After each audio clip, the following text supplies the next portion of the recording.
الحمد لله رب العالمين والصلاة والسلام على سيد المرسلين وخاتم النبيين سيدنا وحبيبنا محمد وعلى آله وصحبه أجمعين ومن تبعهم بإحسان إلى يوم الدين.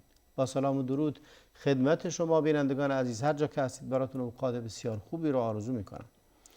یکی از قضایای خیلی مهمی که ما بسیار با اون در تعامل هستیم این که برخورد کسانی که دین رو به مردم منتقل میکنند و غالب اوقات کسانی که واعظ دینی هستند چهره عبوسی رو از خود به نمایش میگذارند. با تندی و خشونت با کسانی که به اونها مراجعه میکنند برخورد میکنند، گویا اینکه اربابان مردم هستند و مردم رعایای اونها. به خاطر اینکه مسائلی رو از دین میدونند و به خاطر اینکه مردم محتاج اونها هستند در مسائل دینی، به شیوهی برخورد می شود گویا اینکه چهره دین همیشه یک چهره عبوس است، یک چهره ترش که خودش رو به شدت با خشونت و با تندی به مردم برخورد می کند. آیا خداوند از واعظان دینی این گونه خواسته است؟ آیا واعظانی که با عبوس رویی، با ترش رویی با مردم برخورد می کنند سبب دور شدن و گریز مردم از دین نشده اند؟ اصلا دین باید به چه وسیله‌ای به دیگران ابلاغ شود و وسیله یا و وظیفه مبلغ دینی چی است؟ خداوند در قرآن کریم فرمود ادعو الی سبیل ربک بالحکمة والموعظة الحسنة وجادلهم بالتي هی احسن، که در اینجا امروز بحث مهمی رو به عنوان وعظ و موعظه حسنه مطرح میکنیم.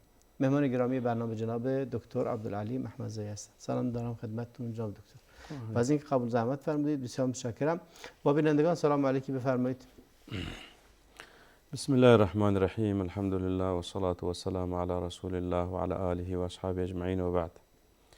نخست از همه خدمت استاد گرامی استاد زهرابی و خدمت بینندگان عزیز عرض ادب و احترام دارم. السلام علیکم و رحمت الله و برکاته. در خدمت شما هستم. بسیار متشکرم. موضوعی که خیلی همونطوری که در مقدمه عرض کردم خیلی مهم هست، بحث وعظ هست و موعظه هست. همیشه کلمه وعظ و موعظه و واعظ برای مردم معروف هست و حتی در اشعار فارسی هم خیلی زیاد به کار رفته بحث واعظ شهر و کسانی که مردم رو پند میدند و وعظ میکنند و هم بحث ترشرویی اونها، بحث تندخویی اونها و هم بحث این که عمل نکردن با آنچه که به دیگران میگویند. موضوعی بوده همیشه مطرح بوده و همیشه به اون میپرداختند. ابتداً قبل از اینکه وارد اسالیب و شیوه ها و روش ها بریم، خود مفهوم وعظ و موعظه چی است؟ بسم الله الرحمن الرحیم. خداوند متعال در سوره النحل آیه 125 میفرماید اعوذ بالله من الشیطان الرجیم ادع الى سبیل ربک بالحکمة والموعظة الحسنة وجادلهم بالتي هی احسن. نقاط را که شما هم در مقدمه اشاره کردین، واژه موعظه یا وعظ در قرآن کریم ذکر شده و یکی از واژه های قرآن کریم هست.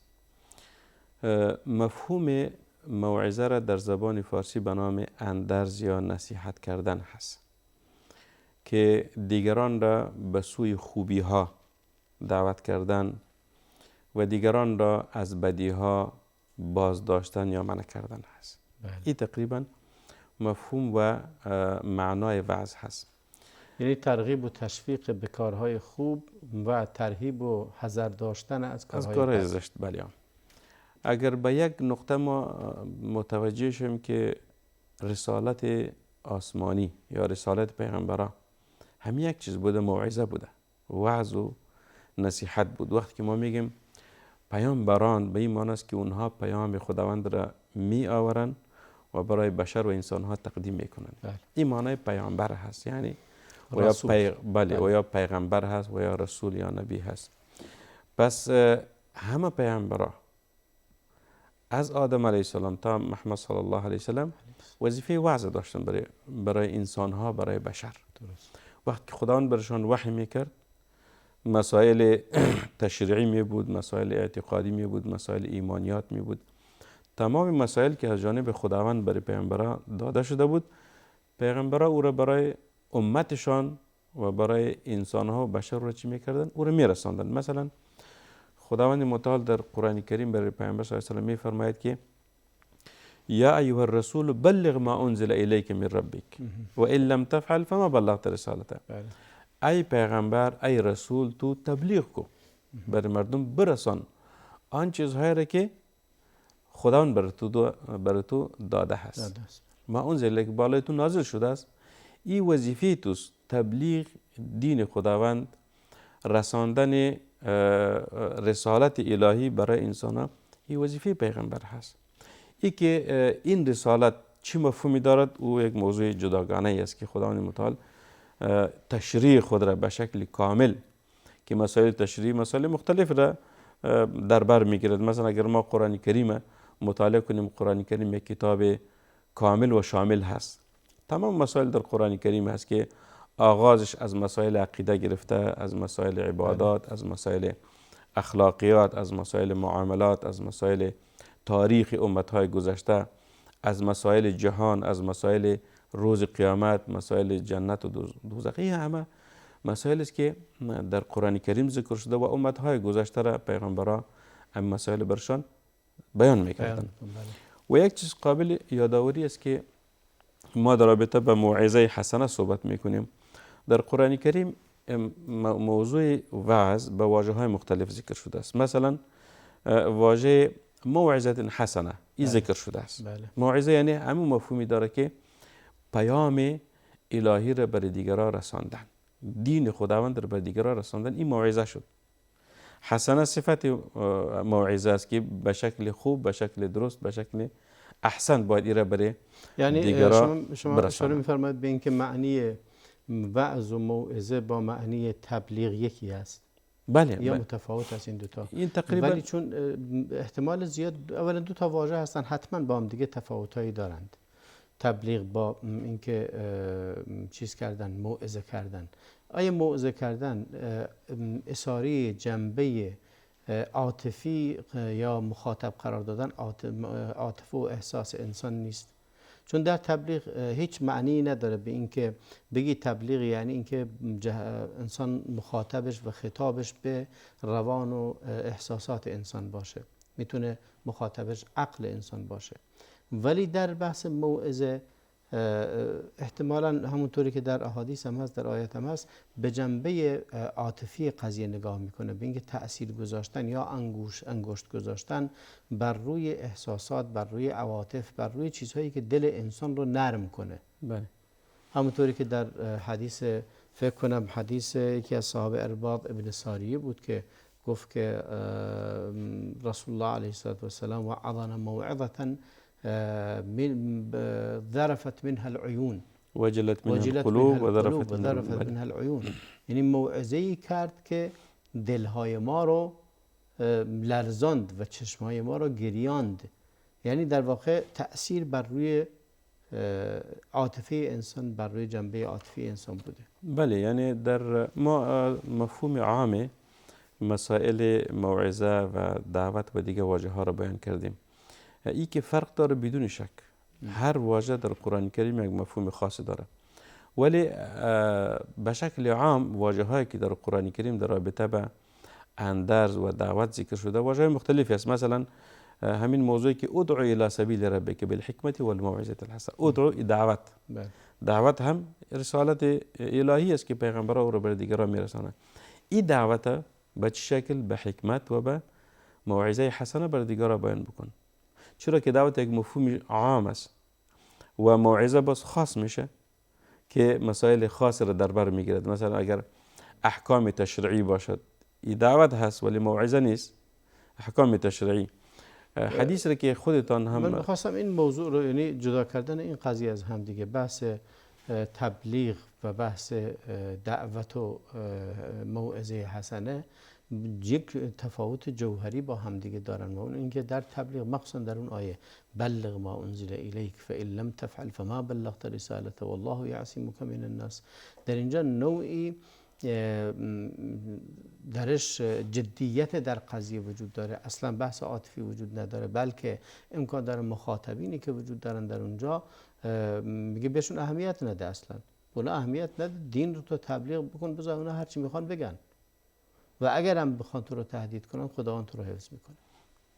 بله، این تقریبا واژه هایی که در قرآن کریم در رابطه به عموم مسائل دعوت، مسائل تبلیغ، مسائل موعظه ذکر شده است. مثلا آیت های دیگرش که خداوند متعال می فرماید که وامر اهلک بالصلاة واصطبر علیها، وامر یعنی امر کردن، این هم یک بخش از وعظ است، یعنی امر کردن به نماز، امر کردن به خوبی ها یک بخش از وعظ است که مردم به وعظ میکنه. مثلا وقتی که در رابطه با مسائل نماز آدم صحبت میکنه و نماز اهمیتش بیان میکنه و فضائل نماز بیان میکنه، یک نوع وعظ است، دعوت کردن به چی؟ به نماز، که دیگران متاثر شوند از چی؟ از مسائل عبادات و تأثیر این مسائل عبادات در روح و روان مردم باید شود، باید عملا ظاهر گردد. و همچنین مثلا واژه های دیگری که در قرآن کریم است، و بشر المؤمنین، موضوع بشارت برای مؤمنا هست و وعید برای کافرها هست. آیا فکر نمی کنید که یک جایی از هم دیگه جدا بشن این موضوع؟ یعنی وقتی که بگیم همه اینها یکی هستن، همه اینها وعظ هستن، مثلا و امر اهلک بالصلاة واصطبر علیها، این که امر کنی یعنی بهشون دستور بده اون نماز بخونن، بهشون بگو نماز بخونن، این داره دستور میده. ولی اگه تبدیل بشه به وعظ، این خواهد بود به نظر من که بهشون بگه نماز بخونید، اگر نماز نخونید عقوبت نماز نخوندن آتش جهنمه. عقوبت نماز نخوندن این درش ترسوندن هست، داری میترسونی از قیامت، داری میترسونی از اینکه خداوند ناخشنود گردد.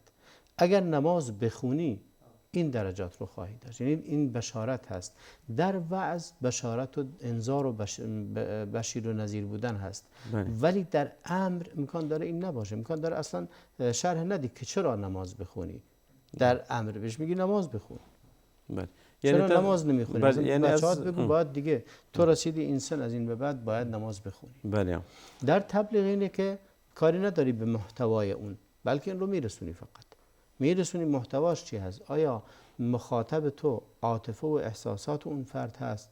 حرفایی میزنی که به گریه بیفته، حرفایی میزنی که به دلش خوش بشه، خشوع و خضوع ایجاد بشه در دلش، یا نه این مد نظر نیست، بلکه مد نظر این هست که باید بدونه بلغ ما انزل الیک، باید بدونه که دین اسلام این است، باید بدونه قبله اینه، باید بدونه احکام شرع اینه، اینها رو باید بدونه.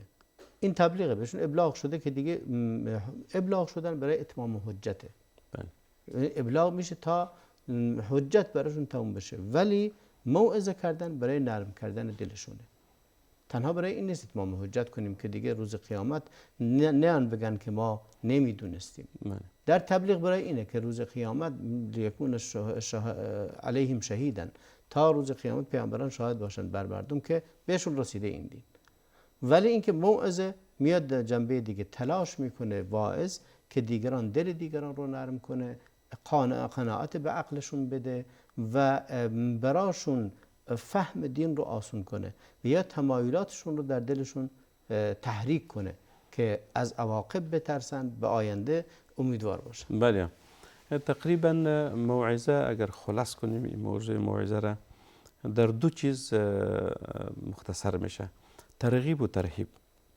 موعظه در ترغیب و ترهیب. مثلا وقتی که مسئله نماز ذکر شد، این امر است، ولی مسئله تشویق کردن. یک توقف بکنیم برگردیم خدمت شما. بینندگان عزیز با ما بمونید، توقف کوتاهی میکنیم و برمیگردیم به استودیو.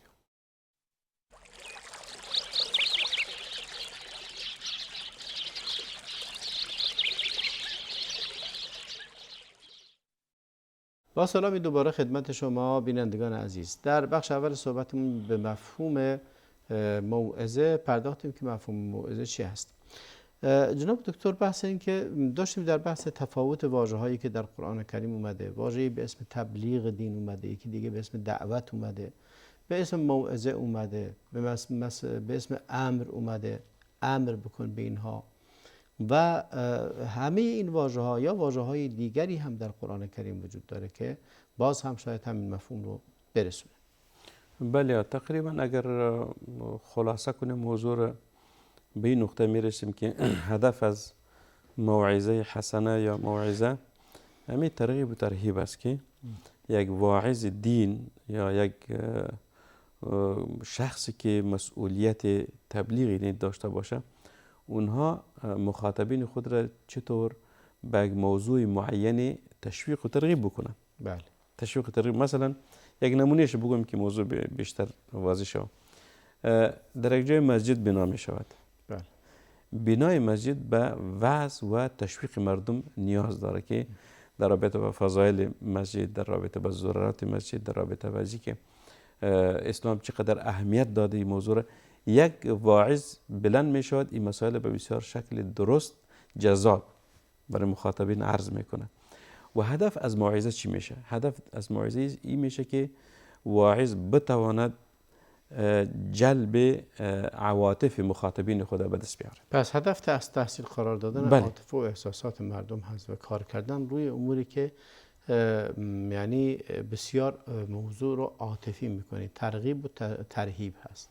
بله. از یه طرف تشویق هست، از یه طرف هم ترسوندن از عواقب بد کارهای که بد هستند و حرام هستند رو مد نظر قرار میده. به این موعظه گفته میشه. بله. حتی حدیث را که قبلا هم شما اشاره کردین وقتی که پیامبر صلی الله علیه و آله موعظه بلیغی کرد برای صحابه تقدیم نمود، نتیجه این موعظه چی بود؟ این بود که وجلت منها القلوب و ظرفت منها العیون.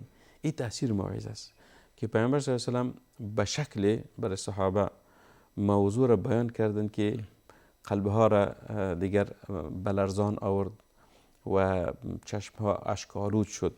این چی است؟ این تأثیر صحابه بعد گفتن یا رسول الله که انها موعظه مودع. بله. یعنی اینجا پیامبر صلی الله علیه و آله مسائل احکام بیان نکرد برای صحابه، مسائل دینی بود که اونها را تشویق میکرد با عموم مسائل دین، موضوعات ترغیب و ترهیب.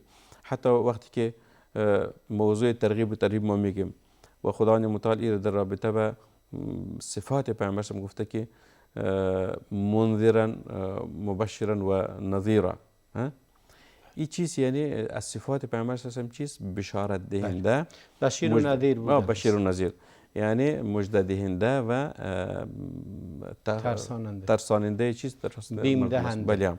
بیم دهنده و مژده دهنده. مژده دهنده. مؤمنان را مژده میدهد، مژده بهشت میدهد و کفار و گناهکاران را بیم میدهد که باید از این کارهای خود نه تنها گناهکاران نه تنها اینها بلکه حتی مؤمنین رو میترساند از اینکه عواقب کارشون بد بشه. بله. این چیز این موضوع موعظه است که خلاصش دمی دو نقطه مختصر میشه که ترغیب و ترهیب در مسائل دین. این چیز این مختصر موعظه است. وقتی که خداوند متعال گفت که والموعظه الحسنه، هدف ما در بحث کردن در موضوع موعظه حسنه هست. ما خیلی مردم داریم که تحت عنوان واعظ دین یا مبلغ دین برای مردم مسائل بیان میکند. خداوند متعال وقتی گفت که موعظه حسنه، ده یک حکمت هست. شاید موعظه باشه ولی حسنه نباشه، که این یک بزرگترین مشکل روز یا عصر ماست که اکثر مبلغین دین ما بجای که مردم به اسلام تشویق بکنه اسلام متنفر میسازه. بله. یعنی چیزهای را میگوین که به نام دین تمام میشود ولی علیه دین. به نام دین علیه دین چی میشون؟ اونها تبلیغ میکنن و نمونه‌اش خیلی زیاد است. او را انشاءالله در مسائل آداب موعظه باز بیان میکنم و این به شکل مثال خدمت شما عرض میکنم. یعنی چند وقت قبل یکی از علما بگویم یا یکی از مبلغین در یک مجلس بسیار بزرگ بلند شده بودن برای مردم مسائل عام بحث میکردن.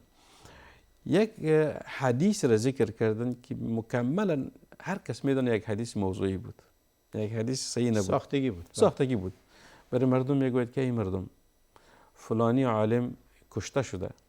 در حدیث آمده پیامبر صلی الله علیه و آله میفرماید که اگر یک عالم کشته شود خداوند به غضب میآید و غضب خداوند تا وقت دور نمیشد تا که 35,000 شخص کشته نشود. 35,000 شخص کشته شود، بعد از او خداوند راضی میشد. ما در علم حدیث یا در علم جرح و تعدیل یک قاعده داریم، میگه یکی از علامه ها و نشانه های احادیث موضوعی است که خلاف عقل هست، یعنی مفهومش یک مفهوم فاسد می باشد که عقل او را نمیپذیرد. بدون از اینکه این حدیث ما بحث کنیم در رابطهش که این حدیث صحیح یا صحیح نیست، این خلاف دین، خلاف عقل است، خلاف منطق است. یعنی اگر یک عالم کشته شده مقابلش 35,000 شخص، اگر 2 عالم شه و 70,000 میشه، این کی است 70,000 شخص که باید کشته شود؟ این حدیث یکی از مبلغین دین برای مردم بیان میکنه در یک اجتماع بزرگ، در اجتماع بزرگ. پس آیا این دین شد؟ ما یعنی گلایه از غیر مسلمانان نداریم. از این موعظه حسنه نیست. حسنه نیست. حتی نه تنها حسنه نیست، بلکه یک موعظه چی است که موعظه سیئه هست. سیئه هست. یک موعظه سیئه است که مردم در نتیجه چنین موعظه از دین متنفر میشن. از دین متنفر. نه اصلا دروغ تحویل مردم دادن، نه تنها اگه مردم متنفرم نشوند و هرچی هم نتیجه هم هرچی باشه. خب حالا وقتی که نگاه میکنیم با توجه به این مثالی که جناب علی فرمودید، یا بیشتر کسانی که راویان جعلی هستند، کسانی که احادیث جعلی درست کردند و تحویل مردم دادند، در تشویق و ترغیب مردم به عبادات همین نیت رو داشتند. بعضی نیت خالصانه داشتند که برای اینکه مثلا مردم قرآن زیاد بخونن فضائل درست کردن. هر کسی سوره واقعه بخونه مثلا رزق و روزیش زیاد میشه، هر کسی سوره یاسین بخونه اینطوری میشه، هر کسی سوره فلان بخونه اونطوری میشه. بله. و این همه روایات ساختگیه، در حالی که خب تشویق به کار خیره و اینها موعظه هستن، اما موعظه سیئه هستن که دارن دین رو آغشته میکنن به مجموعی از خرافات و دروغ ها. دین نیاز به دروغ نداره، بلکه ما باید اسلوبمون رو در ارائه دین عوض کنیم. بله، حتی در مسائل همین نقطه بسیار مهم است جناب شیخ که بعض علما گفته که ذکر احادیث ضعیف در مسائل ترغیب و ترهیب میگه جایز است. بعضی گفتن حتی این هم عموم علما و محدثین رد کرده است. میگوید وقتی که ما احادیث صحیح داریم چه نیاز است به حدیث ضعیف؟ حدیث صحیح هست، کافی هست. مثل ازی که ما میگیم دین اسلام دین تکمیل شده ای هست، دین کاملی هست، نیاز نیست که ما مسائل جدید رو در دین اضافه بکنیم. اگر همین دین ما یعنی به شکل درست در زندگی خود تطبیق کنیم کفایت میکند. پس نیازی نیست که ما در مسائل ترغیب و ترهیب با احادیث ضعیف چی بکنیم، توجه بکنیم یا او رو برای مردم بیان بکنیم. ضعیف که گفت به این معنی است که باید به او عمل نشود. حدیث ضعیف چی معنی داره؟ ضعیف کیست که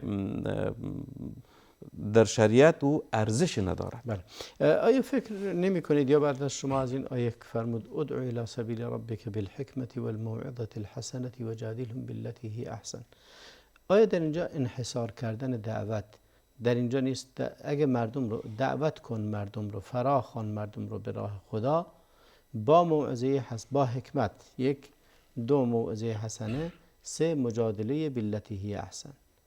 آیا اینها انحصار روش دعوت هست؟ یعنی اینکه ما دیگران رو فرا بخوانیم به دعوت به این روش ها تا اینکه مردم درست این رو یاد بگیرن. من یاد حرف خیلی زیبایی از شیخ محمد غزالی افتادم که ایشون میگه که ما 3 بار به اسلام ظلم کردیم. میگه ما مسلمان ها 3 بار به اسلام ظلم کردیم. بار اول دین رو درست نفهمیدیم، بار دوم دین رو درست عمل نکردیم، به دین به نصیحت های دینی درست عمل نکردیم خودمون، 3 دین رو درست به دیگران نرساندیم. این خیلی مهمه که خیلی مواقع است ما خودمون اصلا دین رو حالی نشدیم، بعد اینکه حالی نشدیم اومدیم تطبیق کردیم همون چیز رو، اونم بد تطبیق کردیم، بعد دیگه اومدیم به دیگران برسونیم باز هم به شیوه بدی این رو ارائه دادیم. وقتی که مثلا مثال عرض میکنم میخواد دین رو برسونه به جایی که در اونجا مسلمان نبودند و نیستند، فرهنگ خاصی رو دارن، از کجا شروع میکنی به کجا تموم میکنی؟ چطوری در برابر احکام دین بتونی احکام دین رو خوب ارائه بدی، طرف از دین بیزار نشه، در این حال هم دین رو قطع چیز نکنی، یعنی مشوه و ناقص و ناتمام به دیگران ارائه ندی. بله بله، واقعا این تقریبا مفهوم امی آیت است که خداوند متعال در سوره النمل فرمود ادعو الی سبیل ربک، یعنی این شیوه های دعوت اسلامی هست. خداوند متعال برای پیغمبرا و برای عموم دعوتگرا بیان نموده است که شیوه دعوت یک شیوه نداره یا روش دعوت یک روش نیست، بلکه روش های مختلفی است در جاهای مختلف، ولی این اساساتش است. اول در تمام مسائل دعوتی حکمت ضرورت است. در تمام مسائل دعوت اگر در دعوت حکمت نبود او دعوت کامیاب نیست، دعوت نیست که او مثمر باشد. دوم شیوه دعوت وقتی که خداوند متعال میفرماید والموعظه الحسنه، موعظه هست، یعنی شاید خیلی مردم موعظه بکنه ولی حسنه نباشد. موعظه حسنه نیست که او باز انشاءالله در مسائل آداب موعظه حسنه مورد خدمت بیننده عرض میکنم که کدام آداب است که موعظه را حسنه قرار میدهد. شاید یک شخص 1 ساعت 2 ساعت صحبت کنه در مسائل دین ولی حسنه نیست، موعظه حسنه نیست. شاید خیلی مسائل را بگوید که خلاف دین باشد، خیلی مسائل را بگوید که خلاف فهم دین باشد. درست. یک آیت ذکر میکنه، یک حدیث ذکر میکنه. دی رابطه یک خاطره دارم. یکی از جماعت های دعوتی که آیت ها را تعویل غلط میکنند. مثلا خداوند متعال در قرآن کریم میفرماید که والذین جاهدوا فینا لنهدینهم سبلنا، میگه اینجا مراد از جهاد چیست؟ خارج شدن در راه خداوند است که در راه خداوند خارج شد و تبلیغ بکنین. وقتی که او شخص موضوع رو تمام کرد باز ما برش گفتم ببینین خداوند متعال در هر مسئله آیت خاص را بیان کرده. در مسائل دعوت آیت های دعوت است، در مسائل جهاد آیت های جهاد است، در مسائل احکام هر مسئله را خداوند متعال به شکل مشخص و واضح بیان نموده است. چرا ما تأویلای غلط میکنیم در نصوص شرعی؟ تأویلای غلط این خلاف موعظه حسن است. تأویلات یا فهم غلط، فهم نادرست از آیات های قرآن کریم، فهم نادرست از چی؟ از نصوص شرعی. این چیزی موعظه حسنه نیست. یک نمونهش میگم، مثلا در قرآن کریم خداوند متعال میفرماید که برای پیامبر صلی الله علیه و سلم واعبد ربک حتی یأتیک الیقین، تو پرستش خداوند بکو، عبادت خداوند بکو تا که به یقین برسی. یقین حال چی هست؟ یقینی که مفسرین رو میگه یا اهل سنت میگه که مرادش مرگ است. تا لحظه مرگ تو باید چی بکنی؟ عبادت و پرستش خداوند بکنی. حال جماعت هایی است که به نام دین بروز کردن میگن که مرادش یقین قلبی هست. واعبد ربک حتی یأتیک الیقین، تا که یقین قلبی حاصل شد بعد از اون از شما تکلیف ساقط می شود، یعنی شما مکلف نیستین به چی؟ بسیار جالب. برمیگردیم به این نقطه اگه اجازه فرمایید یک میان برنامه ببینیم. بینندگان عزیز با ما بمونید، توقف دیگری میکنیم، برمیگردیم و ادامه بحثمون رو با جناب دکتر عبدالعلی.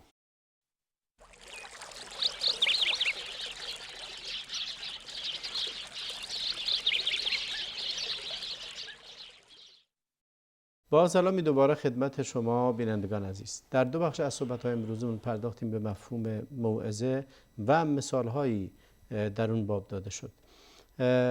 جناب دکتر داشتید در بحث اینکه مثالی رو زدید که آیا یقین چی هست و اینکه مفهومی رو که ما می‌خوایم به دیگران منتقل کنیم چه مفهوم درستی باشد، چگونه اون رو به دیگران منتقل کنیم. بله، مفهوم درست از نصوص شرعی یا از مسائل دین این بسیار موضوع مهم است. فهم درست از دین، فهم درست از نصوص شرعی این اصل است، اصل دین ما هست. اگر ما یک آیه را تلاوت میکنیم و مفهوم غلطی از رو بر مردم میگیم اشتباه هست. این علیه دین ما یک عمل را انجام دادیم. شاید حتی اگر نیت انسان هم درست باشد این چی است؟ یک کار زشت است، کار غلط است. آیه را که خدمت شما تلاوت کردیم بعضی گروه ها به نام دین بروز کردن میگن که در امی آیت واعبد ربک حتی یأتیک الیقین، یعنی مرادش میگه یقین قلبی است. وقتی که انسان به یقین قلبی رسید از این احکام ساقط می شود، نماز نمیخوانند، دیگه چیزا رو میکنند، در حالی که این مفهوم غلط رو شاید اگر یعنی اینا ظاهرا خواستن که این مفهوم غلط رو بگیرن، و الا خب میشد اگه یک کمی تعقل به خرج میدادن و نگاه میکردن به سیره رسول الله علیه السلام. رسول الله علیه السلام تا آخرین لحظه عمرشون عبادت خداوند رو کردند. یعنی میخوان بگن پیامبر به یقین نرسیده و اونا میخوان به یقین قلبی برسن. و الا وقتی که رسول الله علیه السلام و همچنین یاران پیامبر اکرم علیه السلام، اهل بیت پیامبر اکرم علیه السلام، همه اینها تا آخرین لحظه مرگشون به عبادت و طاعت الهی مشغول بودند و هیچ وقتی نبوده که بگن ما به جای رسیدیم دیگر عبادت از ما ساقط شده و به یقین رسیدیم. بله. و الا اگر یک کمی به این دقت میکردن به این نتیجه خیلی راحت میرسیدند، ولی ظاهرا هوای نفسشون این گونه میخواستن که این رو ارائه بدن که دیگه بعد از اون خودشون ظاهرا اون کسانی که شیوخ این فکر هستند و طراح این فکر هستند میخواستن از یه جایی به بعد دیگه راحت بشن، خودشون هر کاری کردن، دست به هر گناه و معصیتی زدن، دست به هر فساد و فسق و فجوری زدن، توجیهی براش داشته باشن که دیگه از اینها قلم برد، رفع القلم اینا و اینا دیگه به یقین رسیدن. بله بله واقعا. پس موضوع موعظه حسنه است که انسان فهم درست از دین داشته باشد و همین فهم درست به دیگران نقل بدهد، فهم درست از نصوص شرعی داشته باشد و او رو به دیگران به شکل درست نقل بدهد. وقتی که این اشکال در دعوتگرا و در واعظین به میان آمد، این موعظه حسنه نیست. بله. مثلا ما در رابطه به فهم صحیح صحبت کردیم، فهم درست این موعظه حسنه شد، فهم غلط یک موعظه سیئه شد. چرا که تو بجای از اینکه مردم به دین دعوت کنی، شما مردم از دین خارج میکنین. خب ما بپردازیم به اهمیت خود موعظه کردن. آیا به نظر شما نقل علم به دیگران بدون موعظه، فقط نقل علم، این که بگیم به مردم یاد بدیم علم و یاد، چون بعضی از مردم میگن که همین علم کافیه، یعنی این که ما به مردم یاد بدیم کتاب طهارت چیه، چطوری وضو بگیرن، چطوری روزه بگیرن، چطوری نماز بخونن، فقه رو یادشون بدیم کافیه، نیازی به این حرفا نیست. یا اصلا مکانت اخلاق و مکانت موعظه و مکانت تربیت رو در مراحل بعدی میذارن یا اون رو به عنوان یه چیز اضافی میذارن، میگن همین علم کافیه. آیا چنین هست به نظر شما؟ نه خیر، ما در مسائل یعنی دین چند بخش داریم. یک بخشش مسائل احکام است که اون مسائل علمی میگوین. بله. حلال حرام، این احکام مثلا شروطش چیه است، ارکانش چیه است و دیگه مسائلی که مربوط به همین عبادت میشد، این مسائل تشریعی شد، مسائل احکام شد، این هم ضرور است. ولی موعظه هم به همین احکام تعلق دارد. وقتی که ما احکام وضو رو برای مردم بیان میکنیم که وضو شرط نماز است، فرایض وضو، نواقص وضو، سنت های وضو، مستحبات وضو، این برای مردم بیان مسائل علمی شد. ولی به خاطر از که مردم با وضو تشویق کنیم، مثل که پیامبر صلی الله علیه و آله چی کرد؟ بر صحابه مسائل بیان کرده، مسائل حکمت از وضو را که ارأیتم لو ان بباب احدکم نهرا جار غمر یغتسل منه 5 مرات هل یبقى من درنی شیء؟ قالوا لا یا رسول الله. گفت فکذلک صلوات الخمس، یعنی در رابطه با وضو پیامبر صلی الله علیه و آله چی گفت؟ که اگر در پیشروی خانه شما یک نهری باشد که آبش جاری باشد و بسیار عمیق باشد، یک شخص 5 بار غسل بکند، آیا در بدنش کدام نجاست باقی میمونه؟ گفت نه خیر یا رسول. گفت همین قسم نمازهای 5 گانه هست که انسان از گناه ها پاک میکنه. وضو هست، وضو چی میکند؟ وضو انسان پاکی ظاهری و معنوی میدهد. وضو پاکی ظاهری و معنوی رو میدهد.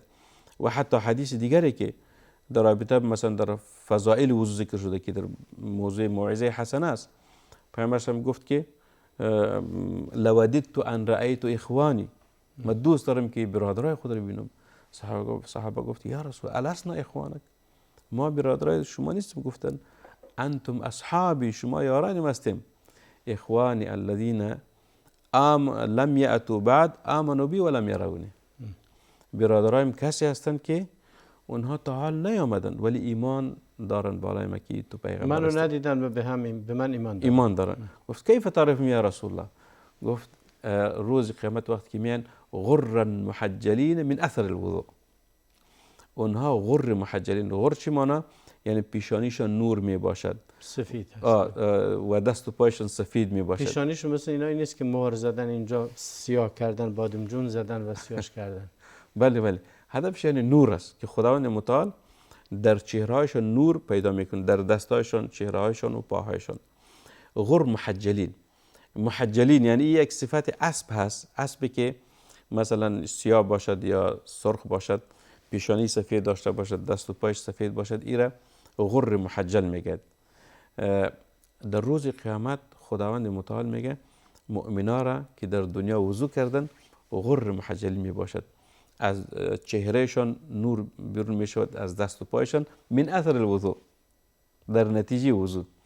این حدیث چیست؟ این تشویق است، تشویق صحابه وضو کردن، تشویق صحابه به نماز خواندن، تشویق صحابه به ادای فرایض دین. بله. که مردم زیادتر و زیادتر تشویق شود، حتی در رابطه به مسائل وضو.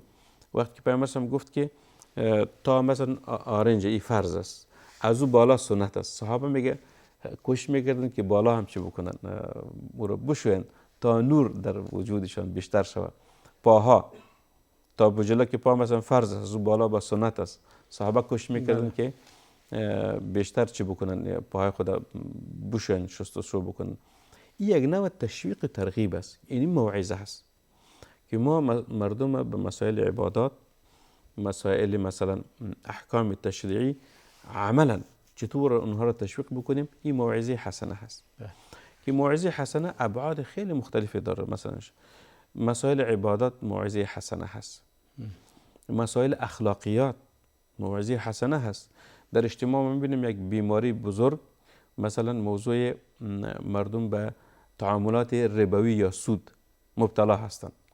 این به یک موعظه حسنه نیاز داره که مردم از همین مصیبت چطور نجات میدی. یک منکر هست در جامعه، چطور میتونی که جامعه را از این منکر شما نجات بدید؟ این به یک موعظه حسنه نیاز دارد. به این نمیشه که مردم تهدید بکنید که شما این کار بگذارن و شما را از بین میبریم، شما را میکشیم، گردنتان. نه خیر، موعظه حسنه در رابطه یکی از یک مثال دعوتگرا ذکر آیا کردم. موعظه حسنه رو حالا ما به این عبارت می‌کنیم اگر موعظه حسنه رو به نتایج اون میسنجیم یا به فقط اسلوبش نگاه میکنیم؟ یعنی به عبارت دیگری ما موعظه حسنه رو به نتیجه اون نگاه میکنیم که ببینیم اگه دیدیم یک موعظه تونست دل مردم رو نرم کنه به انجام اون عبادت یا اونا رو دور کنه از انجام اون معصیت، اگه این نتیجه رو بخشید میگیم این موعظه حسنه است. اگه این نتیجه رو نداد میگیم موعظه حسنه نیست و سیئه است، یا مردم رو از دین متنفر کرد. بله بله، این تقریبا دو بعد داره. شاید یک موعظه حسنه باشد ولی تاثیر نداشته باشه برای مردم. حسنه هست، حسنه نیست دیگه حسنه نیست. نه، حسنه به این معنی است که یک دعوتگر، یک واعظ برای مردم دعوت داد. نه اون دیگه دعوت داده ولی بله. موعظه حسنه نبوده، چون وقتی حسنه است که تأثیر داشته باشه. بله. گرچه تأثیر به دست خداست ولی آیا اسالیبی رو به کار برده که تبدیل بشه به موعظه حسنه؟ زمانی ما میسنجیم، ما جمعی نشستیم اینجا و داریم گوش میدیم به یه سخنرانی، داره سخنرانی میکنه، سخنرانی رو ابلاغ کرد، ما متوجه شدیم چی داره میگه، ولی شیوه ارائه دادن این موعظه اینقدر بد این رو ارائه داد که اونایی که نشستن اونجا متنفر شدن به جای اینکه تشویق بشن به انجام اون. بله، این حسنه نشد، این سیئه شد، چرا که مردم نه فهم درست از دین دادن و نه مردم متأثر شدن از این وعظ. من میخواستم یک مثال خدمت شما عرض بکنم. میگن که یکی از دعوتگرا در مجلس رفتن که جوانا شراب می نوشیدن و کارهای زشت را انجام میدادن. این دعوتگر میگه رفت برشان مسائل دین بیان کرد، اونها را تشویق کرد به مسائل دین که این کار ترک بکنید، موضوع شراب نوشی را. بعد از اینکه اونها را تشویق کرد اکثرشان متأثر شد از همین نصیحت یا وعظی که برای اونها کرد. باز کسی پرسان کرد که چطور توانستی که این جوانها را متأثر ساختی از وعظتان؟ اونها گفتن که وقتی که شما یک جوان دیدین که یک گلاس یک لیوان شراب در دستش است، او را در دستشان نشکنانین بلکه در قلبشان او را بشکنانین تا خود میشه امی جوان از منکر چی شوه؟ منع شوه. اگر در دستشان شکستاندین و میره یک لیوان یا گلاس دیگر رو میگیره، دوباره به عملش چی میشه؟ برمیگرده. ولی وقتی که در قلبشان شما همین منکر از بین بردین، دیگه او خود چی میشود؟ یک انسان صالح میشه. بله، دوری میکنه از حتی در مسائل دعوتی جناب شیخ، امروز یک کافر است، ما او را به اسلام دعوت میکنیم، او را مجبور نمیکنیم که بالاش جبران بگیم که اسلام برگنی ما تو را از بین بریم. دعوت میکنیم ولی او باید به اسلام به اساس قناعت خود داخل شود. وقتی که قناعت کرد باز او ما را چی میکنیم؟ در مسائل بعدی اسلام رو تشویق میکنیم. در این رابطه ما نمونه‌ای دارم از پیامبر صلی الله علیه و آله میگه وقتی که عمرو بن طفیل آمد که یکی از بزرگای نجد بود، پیامبر صلی گفت که یا عمرو اسلام قبول کن، قل لا اله الا الله. گفت که یا محمد ما قبول نمیکنم، آماده نیستم فعلا، ولی میرم به قوم خود، اونها را چی میکنم؟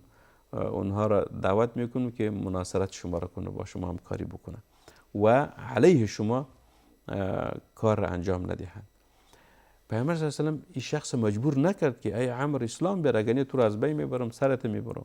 نه خیر، او را گذاشت. اسلام قبول میکنی؟ نه خیر قبول نمیکنم. او را گذاشت. چرا گذاشت؟ میگه به خاطر که خود انسان به اساس رغبت داخلی اسلام قبول بکنه، اسلام رو بپذیره. اگر اسلام جبران و اکراها قبول کرد، او شاید دوباره برگرده به دین و عقیده سابق خود. بله. به انتهای برنامه امروز رسیدیم. جناب دکتر عبدالعلیم، از حضورتون بسیار متشکرم. از شما تا این لحظه با ما بودید بسیار متشکرم. دین اسلام رو باید با شیوه درست ارائه داد، باید به روش درستی به دیگران رساند تا تأثیر خود اون رو داشته باشه و بتونن مردم واقعا از هدایت بهره مند شوند. بعضی وقتا من واعظی که دارم وعظ و نصیحت میکنم و با رفتار بد خودم، با ارائه غلطی که دارم از اسلام به دیگران میدم، سد منیعی میشوم در مقابل دیگران که نتونن اسلام رو بپذیرند. عملکرد بد ما یا ارائه بد ما از اسلام باعث میشه که مانع دخول مردم و مانع بهره مند شدن اونها از دین بشود. تا برنامه دیگر و ادامه همین موضوع در هفته آینده، همه شما را به خدای بزرگ میسپارم و صلی الله و بارک علی نبینا محمد و علی آله و صحبه اجمعین.